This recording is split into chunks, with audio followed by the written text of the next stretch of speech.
오늘 성경 본문은 요한계시록입니다. 요한계시록은 하나님이 주신 성경 중에서 맨 마지막, 창세기부터 시작하여 창세기, 출애굽기, 레위기 쭉 가서 맨 마지막에 있는 성경입니다.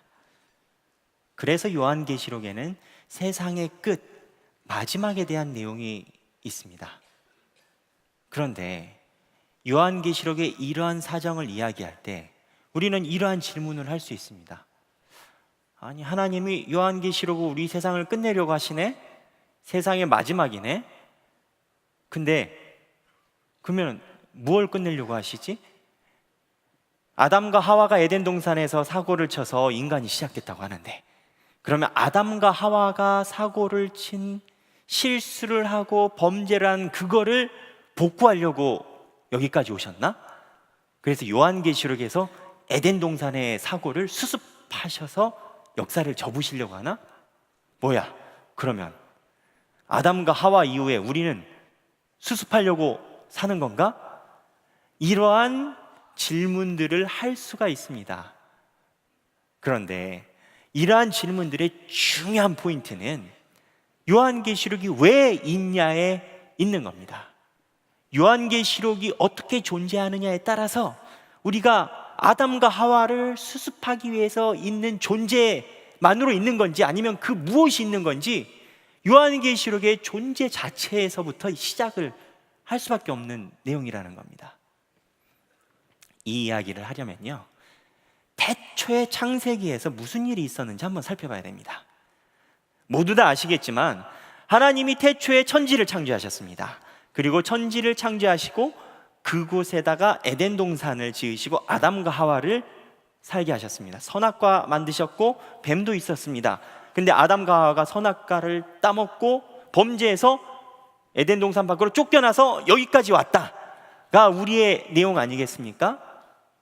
그런데 이 중요한 사고의 사건의 가장 킥포인트에는 선악과가 있는데, 이 선악과가 조금 우리한테 불편한 부분이 있습니다.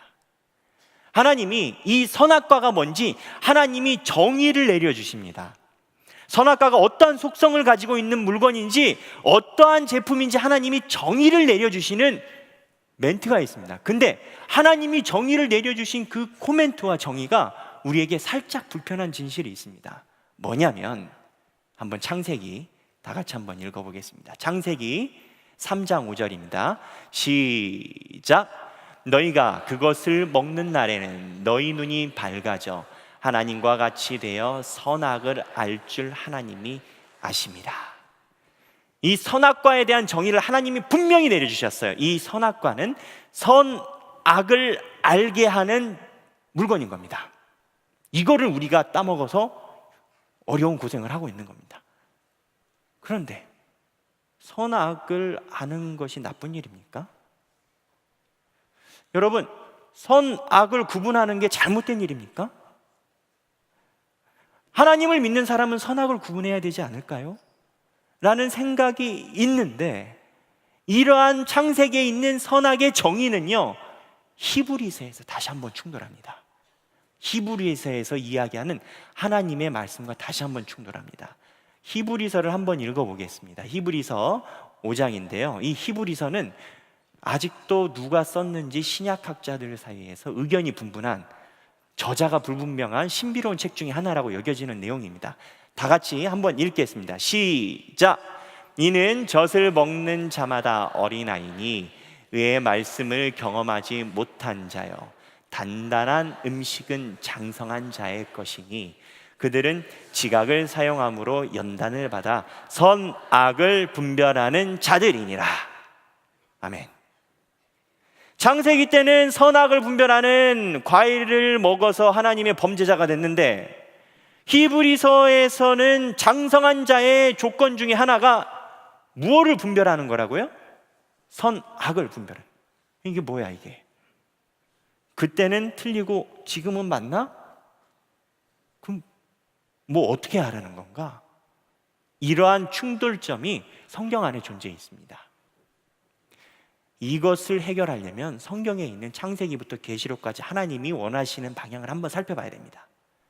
결론을 먼저 얘기 드리면, 에덴 동산에 있는 아담과 하와는 선악과라는 하나님의 가장 강력하고도 가장 중요한 그 툴을 다스릴 능력이 없었습니다.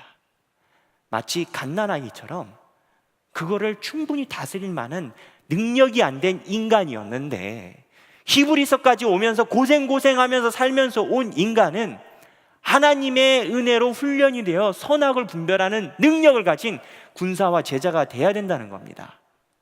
무슨 말이냐? 선악과 그거는 아직 아담과 하와가 그거를 다스릴 능력이 안 됐는데 자기네들이 따먹었다는 겁니다. 저희들이 아이들을 키우다 보면요, 3살쯤 되면은 아이들은 집안에 있는 모든 걸 다 주워 먹습니다. 그때를 구강기라고 하죠. 보이는 대로 다 주워 먹습니다. 그때 부모님들이 아이들 주변에 절대 놓지 않는 물건이 하나가 있습니다. 그게 뭐냐? 칼입니다. 아이들 주변에 칼을 놨다간 아이도 상하고 큰일 날 수 있기 때문에 칼은 절대 놓지 않습니다. 그런데요, 어른이 되고 나서는요, 하루 중에 가장 많이 쓰는 도구가 저는 칼이 아닌가 그렇게 생각합니다. 왜냐하면 아침에 일어나서 요리할 때 칼 쓰죠, 점심에 요리할 때 칼 쓰죠, 저녁에 요리할 때 칼 쓰죠, 그리고 택배 배달 오면 택배 상자 열 때도 칼 쓰죠. 우리가 가장 많이 쓰는 물건 중에 하나가 칼이 아닌가 싶습니다. 아이와 우리의 차이가 뭡니까? 아이는 칼을 다스릴 수가 없습니다. 마치 생육하고 번성하여 땅에 있는 모든 식물을 다스리라 하였는데, 아담과 하와가 다스릴 수 없는 물건이 그때는 선악과 하나라는 겁니다. 그게 히브리서 와서는 다스릴 수 있는 경우로 성장했다는 겁니다. 우리는 이 내용을 이해하려면 한 가지 질문을 또 해봐야 됩니다. 저는 가끔 이런 생각을 해본 적이 있습니다. 아담과 하와가 선악과를 따먹어서 내가 이 고생을 한단 말이냐. 근데 아담과 하와가 만약에 모범생이었으면, 하나님이 선악과 따먹지 말라고 하니까 아담과 하와가 정말 선악과를 안 따먹고 착하게 그들의 생활을 했으면, 그러면 하나님이 선악과는 어떻게 하셨을까? 그러면 아담과 하와 앞에서 하나님이 선악과 딱 들고 먹고 싶지, 만지고 싶지, 고생해봐라, 약오르지, 하나님이 이렇게 하셨을까? 저는 그렇게 생각하지 않습니다. 하나님이 아담과 하와가 초창기에 선악과를 다스릴 능력이 안 되어서 말씀은 안 하셨지만, 우리는 역사가 거기서 아담과 하와가 사고를 내가지고 착 잘려졌습니다. 만약에 잘려지지 않았으면 하나님이 적당한 때 선악과를 주시지 않았을까라고 생각합니다. 왜냐하면 히브리서에 분명하게 선악을 분별하는 하나님의 제자가 되라고 그렇게 말씀하고 계시기 때문입니다. 그러면 하나님이 에덴 동산에서 원하신 건 뭐였다는 겁니까? 아담과 하와를 쭉쭉 성장시켜서 하나님이 원하시는 제자가 되게 하겠다, 이거를 하고 싶었던 겁니다. 근데요, 하나님이 이렇게 성장시키시는 게요, 사실 힘들어요. 우리는 뭘 그렇게 막 훈련을 받아야 돼. 너무 불편해. 그래서 하나님께서 그냥 놔두시면 좋겠다는 생각을 할 수도 있어요. 이 이야기는 돌아가서 제가 지적하는 이 이야기부터 시작을 해야 됩니다. 저는 가끔 이런 생각을 한 적이 있습니다. 하나님, 우리 왜 만들었어요? 신이 인간과 지구를 왜 만드셨어요? 하나님이 보시기에 좋으시라고? 마치 어항 안에 있는 물고기들이 금붕어도 있고 하얀 붕어도 있고 이런 것처럼 관상용으로 좋으라고? 실제로 헬라 철학자들은요, 신들이 지구를 만든 이유를 자기들이 심심해가지고 만들었다고 보는 사람들이 있어요. 그래서 지구상에 있는 물건과 물질들은 다 헛것이고 그냥 이거는 장난감으로 만들었다고 주장하는 사람들이 있어요. 그 사람들이 누구냐? 영지주의자들이에요.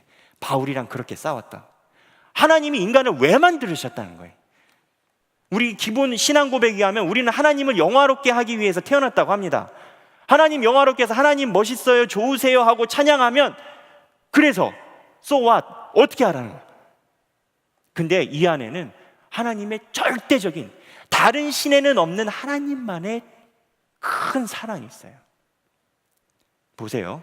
창세기에서 하나님이 인간을 만드셨어요. 근데 창세기에서 만든 에덴 동산 안에 있는 인간은 다른 피조물보다 하나님의 형상을 많이 닮은 아담과 하와였어요. 그런데 사고를 나서 에덴 동산 밖으로 나갔어요. 밖으로 나가가지고 그곳에서 살면서 하나님이 모세를 통하여 율법을 주셨어요. 모세를 통하여 율법을 주시니까 백성이 됐어요. 피조물이 백성이 됐어요. 사실 이스라엘 백성들이 하는 스토리들을 보면은 백성이 될 만한 자격도 없었죠, 솔직히 얘기하면. 근데 하나님이 백성으로 삼아주셨어요.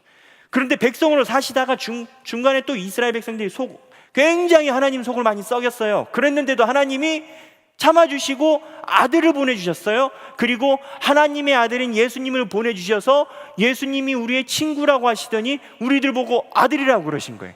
피조물, 백성, 아들.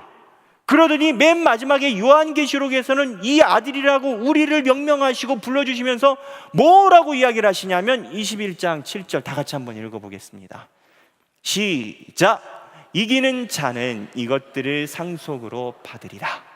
나는 그의 하나님이 되고 그는 내 아들이 되리라. 무슨 얘기냐? 하나님이 우리를 아들로 만드시고 본인이 가지고 있는 모든 지분을 다 상속해 주시겠다는 거예요. 여러분, 단 하루라도 대통령으로 살 수 있으면 그런 생각을 하는 아이들이 많이 있습니다. 이왕이면 대통령으로 살 거면 독재인 나라에서 대통령을 하는 게 편하겠죠. 여당 야당 많은 데보다도. 근데 그게 아니라 하늘을 운행하시고 천지를 만드시고 이 지구의 모든 것을 만드신 신성이 가득하신 하나님, 그 하나님의 영광을 상속받는 인간으로 살아간다는 거, 그거를 상상해 보면 소름 돋을 만큼 놀라운 일인 겁니다. 우리는 하나님 말씀에 의하면 목숨을 거두고 나서 하나님이 다스리고 계신 우주, 하나님이 다스리고 계신 섭리, 하나님의 천지를 창조하신 그 능력을 물려받아 상속받아 아들로서 하나님과 함께 거하며 천지를 운행한다는 겁니다. 세상에 어떤 신이 자기가 만든 피조물을 백성으로 칭하고 백성으로 칭했다 아들로 올려주고 아들로 올려줬다가 자기 거를 다 상속하는 신이 세상에 어디 있어요? 하나님이 우리를 만드신 이유는, 그리고 우리가 하나님을 영화롭게 해야 되는 이유는 하나님이 우리를 사랑하셔서 하나님의 모든 것을 다 상속해 주시려고 하시기 때문인 겁니다. 근데 하나님은 이것을 하기 위해서 그냥 가만히 계시지 않습니다. 아까 말씀드린 것처럼 에덴 동산에서 하나님은 선악과를 만지지 말라고 했습니다. 히브리서에서는 만지라고 했습니다. 성장시키고 계십니다. 하나님이 어떻게 성장시키실까요? 구약학자로 매우 유명한 세계적인 석학 월터 브루그만은 이 얘기를 합니다. 왜 이 시대에는 기적이 없냐 이겁니다. 왜 이 시대에는 천지자연, 하늘이 움직이고 자연이 움직이는 그러한 기적이 안 일어나냐 이겁니다. 구약 시대에는 분명히 홍해가 갈라지고 만나와 메추라기가 날마다 하늘에서 먹을 게 내려오고 그리고 하늘에서 불이 확 떨어졌는데, 근데 그런 질문은 그 신학자 말고 저도 해본 적이 있어요. 하나님이 광화문 광장에다가 다 모아놓고 불 한 번만 내려주시면 얼마나 전도하기가 쉽겠어요. 예수 믿으라고 우리가 참 몸 낮추고 떡 갖고 가가지고 옆집 문 두드려서 오늘 뭐 하세요? 이렇게 할 일이 없습니다. 번호표 받아가지고 교회에 다 오게 돼 있어요. 근데 왜 하늘에서 불이 안 떨어지냐 이거예요. 목회 힘들게. 근데 거기에는 월터 브루그만이 이야기하는 중요한 원리가 있는 거예요. 뭐냐면 에덴 동산에서는요, 하나님이 아담과 하와를 젖먹이듯이 품에다 안고 다 떠나게 해주셨어요. 근데 에덴 동산에서 나오고 난 후에 하나님이 100% 해주시던 일을 90으로 줄이시고, 왜 줄였어요? 그 다음부터는 인간이 자기가 먹을 거 먹고 살아야 됐어요. 80 줄이시고 70, 60, 50, 40, 30, 20, 10 쭉쭉쭉 줄여가셨어요. 그러면 하나님이 해야 될 일을 줄이면 그 남는 일, 비는 그 일은 누가 하냐? 바로 우리가 한다는 겁니다.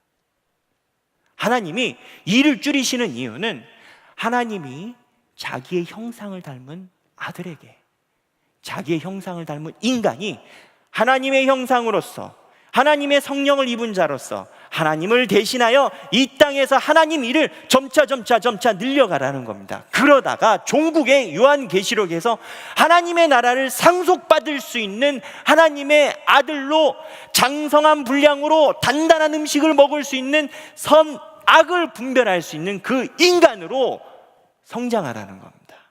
왜 그렇게 고생시키시냐고요? 하나님 거 다 주시려고 그러신 겁니다. 그래서 우리가 교회를 나오고 하나님의 일을 하는 겁니다. 하나님 일 쉽습니까? 저희 어머니는 이런 이야기를 하셨습니다. 옆에 있는 가난한 사람들 도와주는 거, 세상에서 제일 힘든 게 가난한 사람들에게 현금으로 도와주는 게 제일 힘들다고 하셨습니다. 왜요?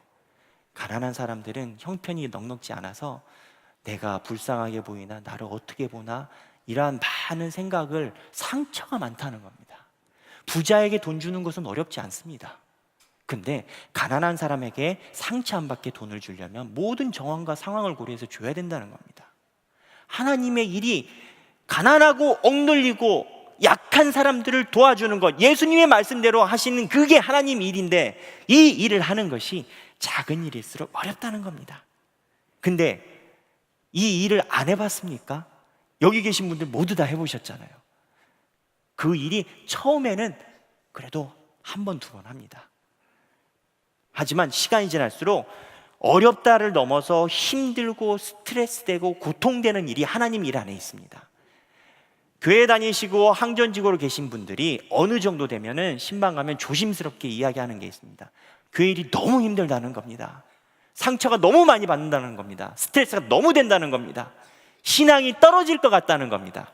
그래서 어떤 분은 자신스럽게 이야기합니다. 그래서 내가 직분을 안 받으려고 한다는 겁니다. 신앙을 지키려고. 맞는 말일 수도 있으나 원래 하나님의 일은 고통스럽고 힘든 것입니다. 하나님이 그 정도의 훈련을 통해서 하나님이 하시던 일을 넘겨주려고 하시니 강하게 일을 우리에게 시키시는 것입니다. 저희 아버지는 올해 목회에서 은퇴하시는 목사님이십니다.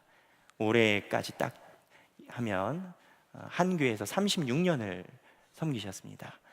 저희 가정은 어려서부터 우리 아버지의 목회를 보면서 자랐습니다. 목사님의 아들로서 아버지의 목회를 볼 때는 이해되지 않는 고통의 순간이 많이 있습니다.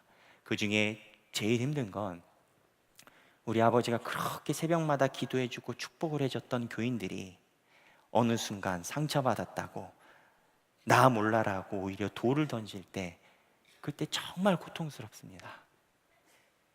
그때마다 저와 철없는 제 여동생은 이런 생각을 했습니다. 우리 아버지는 왜 목사를 해야 하나? 목사 아니어도 하시고 하실 게 많은데, 대학교에서 교수로 오라는 소리도 들었는데 왜 안 가고 왜 굳이 목사님을 하셔야 되나? 그래서 어느 날 아버지 어머니께 물어봤습니다. 왜 힘들게 이렇게 목회자를 하십니까? 근데 그때 하나님이, 그때 우리 아버지가 말씀하시기에 힘든 목회이지만 하나님의 은혜로 목회를 한다고 이야기를 하십니다. 여러분, 우리가 사람들을 도와주고 하나님의 일을 하는 건요, 우리의 힘으로 할 수가 없습니다. 순교당하는 순교자들은요, 자기 정신으로 순교 절대 못합니다. 성령의 감동에 의하여 성령의 이끌리심으로만 그 길을 걸을 수 있습니다. 우리가 하나님의 일을 하는 거 우리의 인력으로 안 됩니다. 하나님의 은혜로만 가능한 겁니다. 제가 아는 선배 목사님이 계십니다. 그 선배 목사님은 황무지에서 맨손으로 하나님의 교회를 세우겠다고 굉장히 고생하시면서 교회를 세우셨습니다. 그러다가 종국엔 그 교회가 한국에서 다들 부러워하는 훌륭한 교회가 되었습니다. 그런데 그 목사님이 제가 보는 앞에서 직접 이렇게 이야기를 하셨습니다. 교회를 세우는 과정에서 너무나 고통스럽고 인간적으로 힘든 스트레스를 감당하기 어려워서 오랫동안 교인들이 예배드리러 교회를 오는데도 행복하지 않고 마음에 우울한 마음이 가득해서 주체할 수 없었다는 겁니다. 그만큼의 스트레스와 고통이 있었다는 겁니다. 그런데 하나님의 은혜로 감사함으로 길을 걸을 수 있었다는 겁니다. 그게 한소망교회입니다. 여러분, 우리는 왜 인생을 살아야 됩니까? 신이 장난해서 우리가 태어난 것입니까? 그렇지 않습니다. 하나님은 우리가 이 땅에서 장성한 분량에 이르러서 하나님의 모든 것을 상속받기를 원하시고 계십니다. 오늘 요한계시록에서 모든 것이 새로워진다고 이야기하셨습니다. 하나님이 에덴 동산에서 아기와 같던 인간을 성장시키셔서 모든 것을 새롭게 하는 주체자로서 우리의 사람을 우리를 하나님의 아들로 명명하시고 우리에게 상속을 해주시려고 하시는 겁니다. 요한계시록의 존재 이유는 에덴 동산에 있었던 아담과 하와의 사고를 수습하는 요한계시록이 아니라 에덴 동산에 있었던 것을 다시 새롭게 하여 하나님의 나라를 이어받을 만한 하나님의 절대적인 사랑 안에서 부흥하는 인류로 있게 하시기에 요한계시록을 우리에게 주신 것입니다. 여기 계신 모든 분들이 오늘 이 말씀이 저와 여러분들의 희망이요 삶의 존재 이유가 되시길 주님의 이름으로 축원합니다. 기도하겠습니다.